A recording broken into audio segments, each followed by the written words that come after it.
এখন মোটামুটি আমরা সবাই শিক্ষিত। তার মধ্যেও কিন্তু অনেকেই আছি কুসংস্কারকে মানি।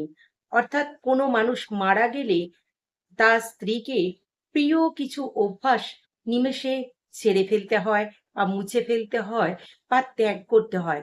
কারণ কি? ওই যে মিথ্যা লোকাচার, কুসংস্কার, লোকে কি বলবে? এরকমই একটা গল্প শুনুন, নিয়ম ভঙ্গ। আমরা নিয়ম যদি মেনেই চলি তাহলে কিন্তু আমাদের সমাজটা একই রকম থাকবে। আমাদেরকে এই নিয়মটাকে ভাঙতে হবে।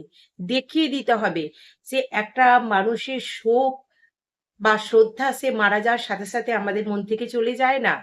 কিন্তু তার মানে এই নয় যে আমার পছন্দের সবকিছু বিসর্জন দিয়ে শোক বা শ্রদ্ধাটা বেশি জানানো হবে। এটা কোনো যুক্তি নেই। এটার কোনো যুক্তিও নেই, কোনো ভিত্তিও নেই। তাই এ ধরনের কুসংস্কার মানবেন না প্লিজ। গল্পটা তাহলে শুনুন, কেমন লাগলো অবশ্যই মন্তব্যে জানাবেন। তো রোহন গেছে বাজারে। বাজারে সবজির দাম আগুন।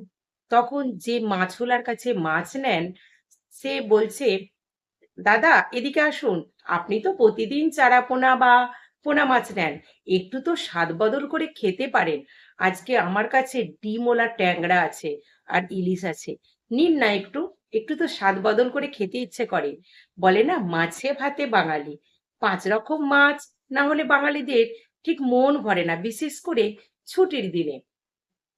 তো রোহন ভাবছে যে এই মাছ এরপর নিয়ে যাওয়া মানে বাড়িতে বউয়ের মুখ ছামটা সহ্য করতে হবে। কারণ মাছ বাছার জন্য তো এত বেলায় কাজের মেয়েকে আর পাওয়া যাবে না। তাহলে মাছগুলো তাকেই বাছতে হবে। আর মা যেহেতু বিধবা, মা তো মাছের আঁশও ছোন না। তাহলে কি হবে? না কথা মতো নিয়ে তো নয় গেলাম, বাড়িতে যে অগ্নি পরীক্ষা আমাকে সামলাতে হবে সেটা মনে মনে কল্পনা করছে। এমন ভাবতে ভাবতেই মাছওয়ালা নাছাড়বন্দা। নিন না। এবার তখন রোহনের মনে পড়ে গেল সেই ছোট্টবেলায় মায়ের হাতে ট্যাংরা মাছের তেল ঝাল। কত স্মৃতি মনে পড়ে গেল। বাবা মারা যাওয়ার সাথে সাথে 32 বছর বয়সে মা বিধবা হন। মায়ের সব শখ আহ্লাদ, খাওয়া দাওয়া সব ত্যাগ। তো এটা রোহন মাঝে মাঝে খুব কষ্ট পায়। ট্যাংরা মাছগুলো দেখে সে ওই মাছওয়ালার মানে কি জোর বেড়ে মাছ বলল, ঠিক আছে দাও। তার চলে গেল 100 টাকা করে 12টা। মনটা খুব খারাপ হয়ে গেল। 100 টাকা করে 12টা চলে তো গেলই, তার সাথে নিল ট্যাংরা মাছ আর ইলিশ মাছ। বাড়িতে গিয়ে যে কিভাবে সামলাতে হবে সেটা রোহন যেতে যেতে কল্পনা করছে। তো রোহনের স্ত্রী যেহেতু কিছু করে না, তাই মা বলে, রাঁধুনির কি দরকার আছে? রাঁধুনি রাখলে ও তো সারাদিন মোবাইল ফোনে ডুবে থাকবে। একটু আধটু কাজ না করলে হয়? সেই পুরানো যুগের মানসিকতার মানুষ। তাই তার স্ত্রীকেই সব রান্না করতে হয়। তো তখন মাছগুলো দেখেই তার স্ত্রী বলে উঠল, তুমি কি ভেবেছো? তুমি কি আমাকে কাজের মেয়ে পেয়েছো? তোমরা শিক্ষিত হতে পারো, চাকরি করতে পারো, মানসিকতার দিক থেকে তোমরা সেই বউয়েদের ঝি ভাবো। এই মাছগুলো এত বেলা 11:30 বাজছে, কে বাঁচবে, কে রান্না করবে? তোমার মা তো তিরুপতির ব্রাহ্মণ, সে তো আঁশও ছোন না। তাহলে এগুলো কে করবে? তো বরাবরই রোহনের মা খুব স্বল্পভাষী, বুঝতে পারছে চিৎকার। পাশের ঘর থেকে মেয়ে এলো রোহনের। তো বলছে, বাবা সত্যিই তো, তুমি তো জানো ঠাম্মা কোনো কিছুই করে না। তো তুমি ঠাম্মা সেই কখন তোমাদের শৈশবে ট্যাংরা মাছের তেল ঝাল খাইয়েছে বলে তুমি আবার সেই তেল ঝাল খাওয়ার জন্য ট্যাংরা মাছ নিয়ে এলে? তুমি ঠাম্মার আউটপুটটা মায়ের উপর চাপালে হয়? আমি মা এসব কাঁটাওয়ালা মাছ খাবো না। ইলিশ ট্যাংরা এসব কাঁটাওয়ালা মাছ আমি খাবো না। তুমি আমাকে একটা ডিম সিদ্ধ করে দিও বরঞ্চ। বলে সে তার ঘরে চলে গেল। তখন রোহনের মা চুপচাপ দেখলো যে সামাল দিতে হবে পরিস্থিতি। তখন রোহনের মা বলল, বৌমা তুমি মাছগুলো ধুয়ে দাও, আমি রান্নাঘরে রান্না করে নেব। তো সবাই তো অবাক।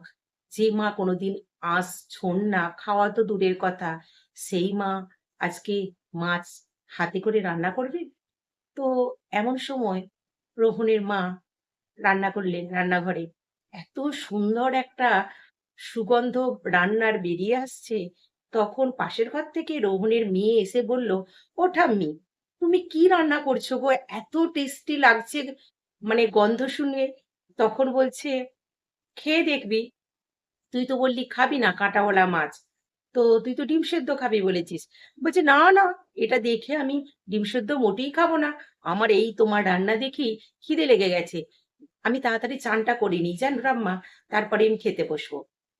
তো এবার রান্না শেষ, খাবার টেবিলে বসে আছে রোহন, স্ত্রী, মেয়ে। মা পাশের একটা আসনে বসে আছেন, তার সবজি তরকারি নেই, কারণ তিনি বিধবা, তিনি তো আর মাছ খান না। তো রোহন খেতে খেতে মনে পড়ে গেল শৈশবের কথা। তখন তাড়াতাড়ি করে একটা ট্যাংরা মাছ নিয়ে গিয়ে মায়ের মুখে খাইয়ে দেয়। মা তাড়াতাড়ি মুখ থেকে সেটা বের করে ফেলেন। তারপর বলল, এটা তুই কি করলি? আমি সেই ৩২ বছর বয়স থেকে এই জিনিস ত্যাগ করেছি, তুই কেন আমাকে জোর করে খাওয়ালি?